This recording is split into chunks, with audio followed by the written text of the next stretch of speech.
조합제 TV 시청자 여러분 안녕하십니까? 2024년 12월 11일 오후 6시 5분입니다.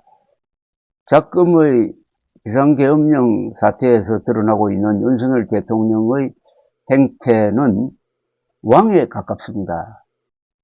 그날 국무회의를 했는데 총리 이하 거의 모든 장관이 반대했다고 합니다. 비서실장도 반대하고 안보실장도 반대하고.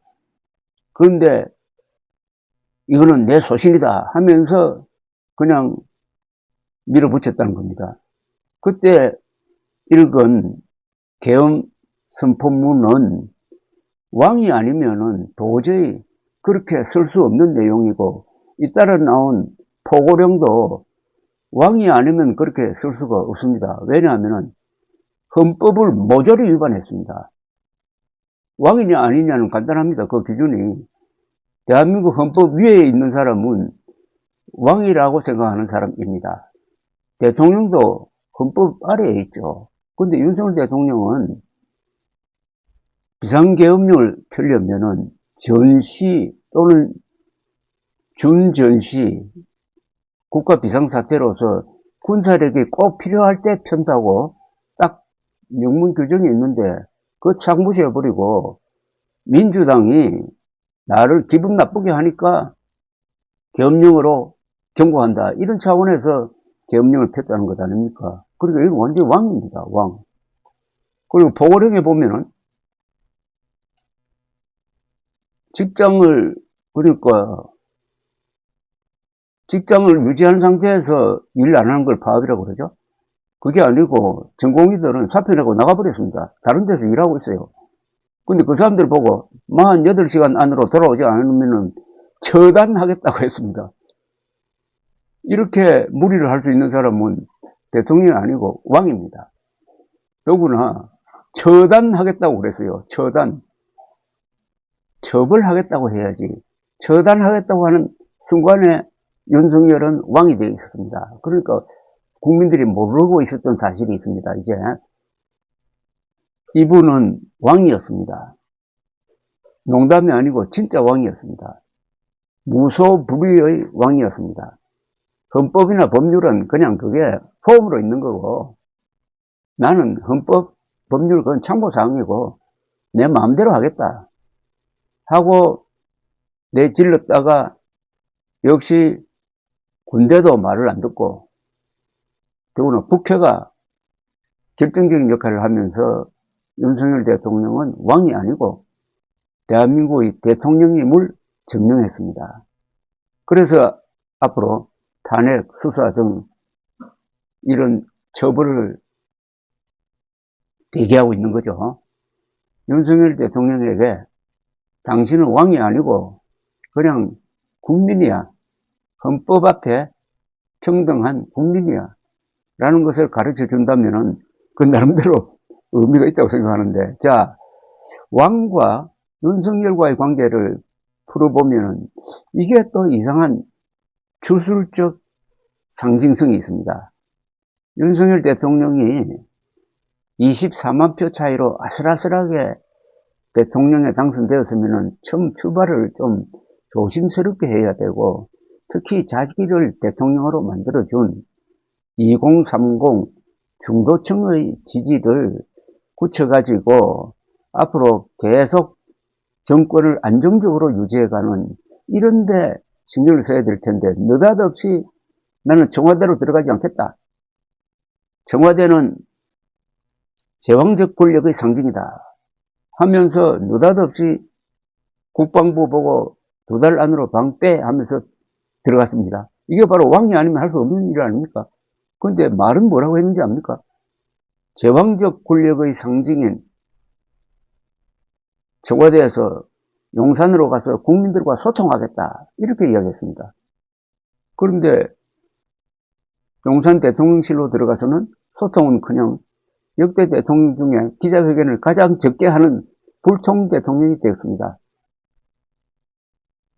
그러다가 이번 계엄령 사태 때 드디어 자기의 본색을 드러낸 거죠. 무슨 본색입니까?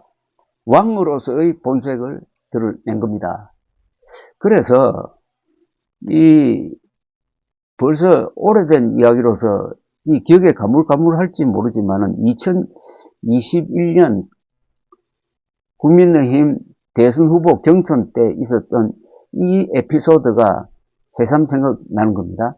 윤석열 대통령이 손바닥에 임금왕자를 그려가지고 토론회에 나왔던 사건입니다. 이게 텔레비전 카메라에 찍혔어요. 토론 직후에 이게 주술적인 의미가 있는 게 아니냐는 논란이 일자 윤 전 총장은, 당시는 전 검찰총장이죠, 토론을 잘하라는 지지자의 응원 메시지였다고 해명했지만은 그 뒤에 논란이 계속 일었습니다. 당시에 송영길 더불어민주당 대표는 국민을 위해 가장 봉사해야 할 1번 일꾼인 대통령을 왕으로 생각하는 사람이라면서 주술에 의거한 것인지 왕자를 써서 부적처럼 들고 나오는 황당한 상황이 발생하고 있다고 비판을 했고, 이소영 민주당 대변인은 손바닥과 임금 왕자가 주술적 의미라는 의혹도 있다, 박근혜 최순실 게이트의 향수냐고 비판을 했고, 허영우 의원은 권력욕은 손바닥에 왕자를 그려 나타내는 것이 아니다면서 정치는 주술에 있는 것이 아니다라고 지적을 했고, 홍준표 의원은 박근혜 전 대통령이 최순실을 시켜 청와대에서 구설했다는 허무맹랑한 소문 하나로 여론이 급격히 나빠졌다면서 부적 선거는 포기하시라, 정치의 격을 떨어뜨리는 유치한 행동이라고 직격했고, 유승민 전 의원도 미신을 믿는 후보, 끝없는 의혹에 휩싸인 후보, 걸핏하면 막말로 보수 품격을 떨어뜨리는 후보로 본선에서 이길 수 있겠느냐고 질타를 했고 등등 이렇게 했습니다. 자, 유승민 전 의원이 미신을 믿는 후보, 뭐 다른 사람은 주술적인 후보, 이게 결국 나중에 윤석열 대통령의 행태에서 다 드러났던 겁니다. 윤석열 대통령이 주술에 상당히 친근감을 느끼는 사람이고 부인도 그런 사람이다. 청와대에서 나오는 결정도 아마 주술적 영향이 있었을 것이다, 이렇게 보는 것 아닙니까? 심지어 윤석열 대통령의 몰락을 가져온 의과대학 정원 2,000명 늘리는 데 있어서 그 2,000이라는 숫자도 뭔가 이게 주술적인 의미가 있다. 그렇지 않고서야 어떻게 갑작스럽게 몇백 명 정도로 논의되는 것을 2,000명으로 늘려가지고 발표할 수가 있겠느냐. 그리고 한번 발표한 다음에는 절대로 못 바꾸겠다고, 2,000명은 절대로 못 바꾼다고 그 부하장관들이 말할 정도면은 얼마나 윤석열 대통령이 2,000이라는 숫자에 집착하고 있었느냐를 알 수 있는 것 아니겠습니까? 더불어 결정적인 게 또 하나 나왔죠. 이번 계엄 사태 때 윤석열 대통령이 공을 들인 것은 오히려 국회보다는 선관위였습니다. 선관위를 접수할 군 부대에 대해서는 그날 아침에 알려줬어요. 그래서 상당히 준비를 하도록 해가지고, 그것도 이 군에서 제일 이 정예 부대인 정보사와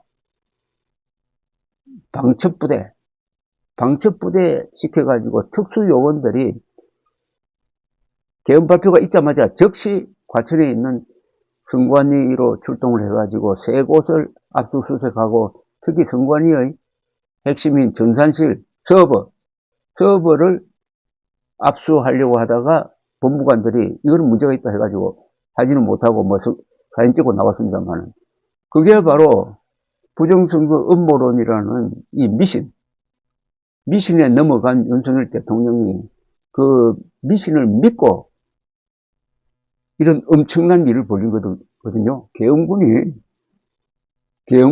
중앙선관위로 쳐들어간 거 아닙니까? 계엄군의 중앙선관위 습격 사건인데도 이게 결국은 윤석열 대통령이 부정선거 음모론 유튜브를 많이 보다가 그게 세뇌되어 가지고 이런 이상한 정신병적, 어떻게 보면 발작적 계엄령을 펴서 결국 자신의 운명을 결정해버린 것 아닙니까? 이런 걸 다 합쳐보면은 윤석열 대통령은 자신을 왕이라고 확신했고, 그렇게 믿도록 한 주변의 작용이 있었다. 손바닥에 왕이라고 써놓고 나올 때 언론과 국민들과 정치인들이 좀 더 이 문제를 깊게 파고들었어야 했다. 그때는 그랬었지 하는 후회를 하게 됩니다. 감사합니다.